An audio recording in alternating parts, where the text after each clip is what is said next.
Engaño, esclavitud y crueldad inimaginable.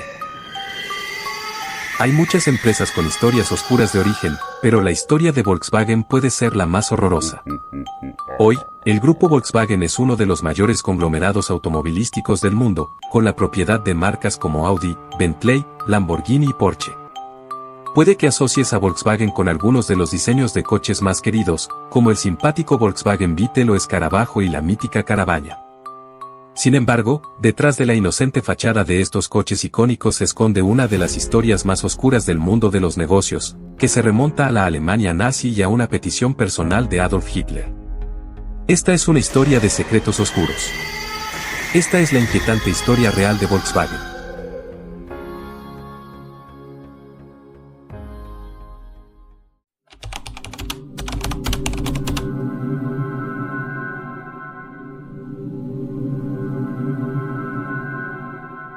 Después de que Alemania perdiera la Primera Guerra Mundial, la economía alemana estaba al borde del colapso. Para compensar los daños causados por la guerra, Alemania se vio obligada a pagar una cantidad asombrosa de dinero en reparaciones a otros países europeos. Como consecuencia, la economía alemana fue extremadamente volátil durante la década de 1920. El desempleo estaba por las nubes y, como el gobierno imprimía cantidades infinitas de dinero para pagar las reparaciones, la moneda alemana perdió prácticamente todo su valor. Durante el invierno, era más barato quemar dinero para calentarse que comprar leña. El pueblo alemán estaba desesperado porque algo cambiara, y esto fue aprovechado por el partido nazi, que en 1933 logró obtener un poder casi absoluto, lo que llevó a Adolf Hitler a convertirse en canciller de Alemania. Hitler prometió restaurar la economía alemana a su antigua gloria y, para ello, necesitaba hacerla completamente autosuficiente. Una de las formas en que Hitler planeó hacer esto fue conectar las ciudades alemanas con una gran red de autopistas, por lo que ordenó al gobierno nazi que comenzara a construir miles de millas de carreteras a través de Alemania. Pero una vez que las autopistas estaban listas, casi no había ningún automóvil en ellas. Verá, a pesar de que la economía mostró signos de mejora, los automóviles todavía eran un lujo en la década de 1930, por lo que comprar uno nuevo estaba totalmente fuera del alcance de la mayoría de los alemanes de clase trabajadora. Sin embargo, desde principios del siglo XX y la introducción de los automóviles, los ingenieros alemanes habían soñado con un vehículo que fuera pequeño, fácil de producir en masa y económico de comprar. La idea tenía un nombre popular: el automóvil del pueblo, o como se decía en alemán, Volkswagen. Se habían presentado algunos diseños prometedores a lo largo de los años, aunque ninguno de ellos había llegado nunca al mercado masivo. Pero Hitler quería cambiar eso para llenar la autopista, por lo que reclutó a un hombre que ya era un titán de la industria del automóvil, Ferdinand Porsche, uno de los fundadores de Porsche. Porsche había diseñado algunos de los coches más emblemáticos de Alemania hasta la fecha, por lo que Hitler lo consideró el hombre perfecto para dar vida a su idea personal del Volkswagen. Hitler quería un coche familiar pequeño en el que pudieran caber 2 adultos delante y 3 niños detrás. Tenía que ser ligero, de bajo consumo de combustible y capaz de superar los 100 km por hora en la autopista. Hitler también le dijo a Porsche que debería parecerse a un escarabajo, e incluso hizo sus propios bocetos. Ahora bien, si había alguien en Alemania a quien no querías disgustar, ese era Adolf Hitler. Ferdinand se puso manos a la obra, inspirándose en sus diseños más exitosos del pasado, como el Porsche Tap 12 y el Tap 32. Sin embargo, ya hacía décadas que se estaban elaborando diseños potenciales para el coche del pueblo, y algunos de ellos se parecían sospechosamente al diseño final de Ferdinand. Años después, un ingeniero logró demandar con éxito a Volkswagen y obtener parte del crédito por el diseño, por lo que es justo decir que el diseño del primer Volkswagen no era completamente original. Pero, en cualquier caso, en 1938, el diseño del Volkswagen estaba listo, a Hitler le encantaba y la nueva fábrica de Volkswagen en Wolfsburg estaba a un año de iniciar la producción. Ahora bien, aunque Ferdinand se convirtió en presidente de Volkswagen, en ese momento era una empresa estatal, por lo que se fundó bajo el gobierno nazi y ellos estaban a cargo de publicitar el nuevo coche del pueblo a la población alemana. Hitler lo tasó en 990 marcos alemanes. Pero como la fábrica de Volkswagen aún no estaba del todo lista y muchos alemanes todavía tenían problemas económicos, a los nazis se les ocurrió la idea de una libreta de ahorros. Si los ciudadanos pagaban 5 marcos cada semana hasta alcanzar el precio total de 990, podrían obtener su Volkswagen en poco menos de 4 años, cuando se pagara el importe total. 5 marcos por semana era una tarifa razonable para la mayoría de los alemanes de clase trabajadora, por lo que más de 300.000 alemanes se inscribieron. Pero ninguno de ellos consiguió su Volkswagen y todos sus ahorros duramente ganados se perderían. Porque en 1939, el Tercer Reich invadió Polonia, lo que marcó el comienzo de la Segunda Guerra Mundial. Y a lo largo de la guerra, Volkswagen revelaría lo malvado que podía ser en realidad.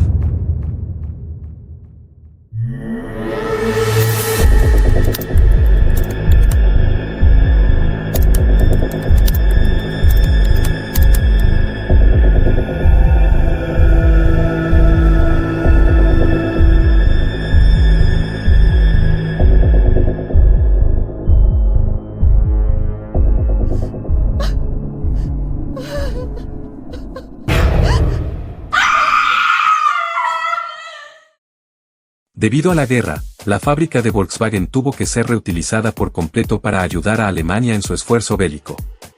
En realidad, era una fábrica de armas disfrazada de fábrica de automóviles, porque los nazis no le dijeron al pueblo alemán que tendrían que esperar y, en cambio, todo el dinero que pagaron por sus automóviles fue utilizado por los nazis para financiar la guerra. Hitler había planeado inicialmente la fábrica de Volkswagen para construir el automóvil del pueblo, en el que cabían 2 adultos y 3 niños. Pero ahora la fábrica estaba fabricando vehículos militares que necesitaban caber, en palabras de Hitler, 3 hombres y una ametralladora. A medida que la guerra se intensificaba, la mayoría de los hombres alemanes fueron empleados por los nazis como soldados, oficiales militares o policías, por lo que hubo una escasez masiva de trabajadores industriales en la fábrica de Volkswagen. Para compensar esto, Ferdinand sugirió a Hitler que utilizaran prisioneros de guerra soviéticos y polacos para operar la fábrica mientras continuaba la Segunda Guerra Mundial, y Hitler personalmente aprobó la construcción del primer campo de concentración de Wolfsburgo, que estaba directamente conectado a la fábrica. En un momento dado, en Wolfsburgo había 4 campos de concentración y 8 campos de trabajos forzados, todos ellos destinados a la explotación de la fábrica de Volkswagen. Decenas de miles de hombres y mujeres trabajaron en la fábrica durante la guerra, básicamente como esclavos. Y como Porsche creía tan firmemente en la jerarquía racial nazi, los trabajadores eran tratados de forma extremadamente injusta. Los escandinavos recibían más raciones que los polacos recibían más raciones que los rusos y los rusos recibían más raciones que los judíos. Pero aunque algunos recibían un trato mejor que otros, todos los trabajadores de Volkswagen pasaban hambre, frío y trabajaban demasiado. Y, sin embargo, la falta de comida no era nada comparada con las tragedias que ocurrían en el hogar de niños de la fábrica de Volkswagen, o, como se lo llamaba, Kinderheim. Verá, antes de 1943, la política de los nazis en sus campos de trabajos forzados era enviar a las mujeres que se quedaban embarazadas de vuelta a sus ciudades de origen. Pero cada vez que esto ocurría, Volkswagen perdía a uno de sus trabajadores. Así que pidieron a los nazis que modificaran esta política. Y como resultado, los nazis instituyeron guarderías para bebés recién nacidos y enviaron a las madres directamente de vuelta a los campos para seguir trabajando. Y así, el Kinderheim de Volkswagen se construyó en un pueblo justo a las afueras de la fábrica. Ahora bien, es importante señalar que Volkswagen era directamente responsable de la gestión del Kinderheim, no los nazis. Así que las madres tenían todas las razones para creer que sus bebés estarían bien cuidados. Pero lamentablemente, estaban equivocadas.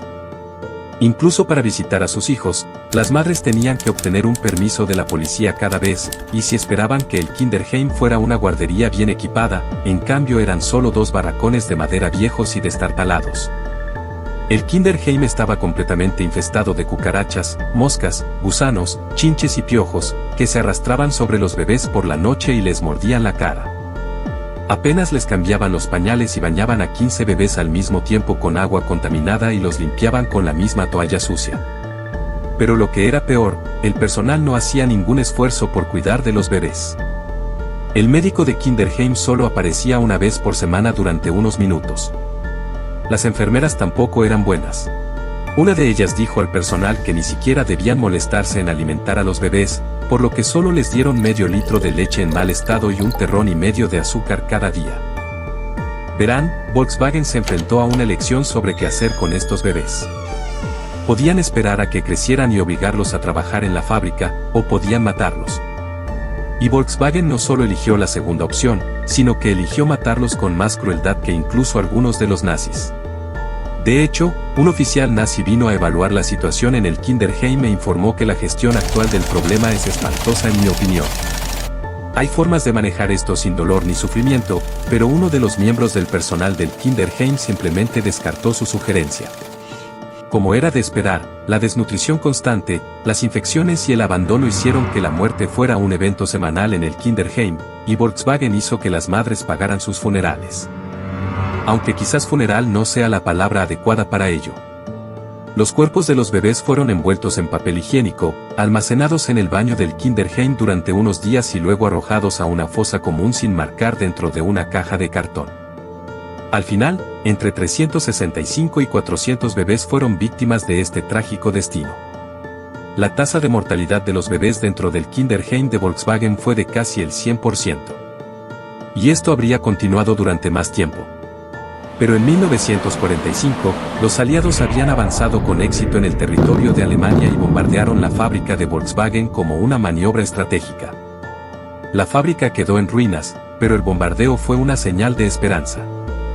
En Kinderheim, Volkswagen ordenó a uno de los burócratas que quemara todos sus documentos, pero en un repentino acto de valentía, tomó una pila de papeles en blanco y los quemó. Así es como sabemos de todas las atrocidades que ocurrieron en la fábrica de Volkswagen en Kinderheim. Los 9.700 trabajadores y prisioneros de los campos de concentración que trabajaban en la fábrica de Volkswagen en ese momento fueron liberados por los aliados y unas semanas después, en mayo de 1945, los nazis se rindieron. La Segunda Guerra Mundial finalmente había terminado. Bueno, llegamos al final de esta triste historia. Pero creo que es importante destacar que no podemos culpar a Volkswagen hoy por las atrocidades de sus primeros años, porque después de la Segunda Guerra Mundial, aunque el nombre y la fábrica eran los mismos, la gente que dirigía la empresa cambió por completo.